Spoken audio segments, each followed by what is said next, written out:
it's JD here. Today we're dipping into cooking, carving, and scarfing for a chili recipe, which means it's real biker style. And what is real biker style? In Texas, they have it with beans. Up north, they have it with meat. Well, this could almost properly be called bovine destruction chili. 6 pounds of meat. Stay tuned. If this is your first time here, go ahead, hit subscribe.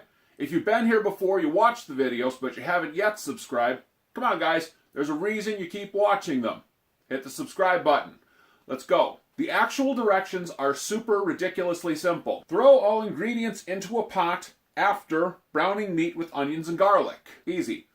Then, one by one, we're going to add the following ingredients in the following quantities where specified. 2 pounds of chopped round steak. 2 pounds of ground round steak. 2 pounds of ground pork. 1 teaspoon of oregano. Or for people that can't pronounce oregano, 1 teaspoon of oregano. 1/4 cup of oil. 3 chopped onions. I tried to make them medium size, but I like onions, so if it runs a little large, it's not going to hurt anything. 2 chopped celery stalks. Totally forgot to do that. 4 7-ounce cans of chili salsa. Or you could just get 1 28-ounce can. Strange how that works. 2 minced cloves of garlic. You know, if you like garlic, you can probably use more. It's not going to hurt anything. 1 small can of green chilies. I used a 4-ounce can, and I used the mild because when you talk about the chili powder, which we're going to talk about in a second, and the chili salsa, it could be too much. 1 can of tomatoes chopped with juice. It didn't actually specify what size the can should be, so they had a 14.5-ounce can. I just put 2 of those in because I like tomatoes in chili. It does specify 3 tablespoons of chili powder. What I did is I'm leaving it to the side. You can always add chili powder later if you want to, but since I haven't tasted it, I just don't want to add a bunch of stuff that I might not like later. It says if beans are used, soak 6 hours, cook until tender, then add them to the chilies. Or you could take a can or 2 of pre-cooked beans and put those instead. That's it. Simmer it for 2 hours. That's the entire recipe. Let's give it a shot, see how it turns out.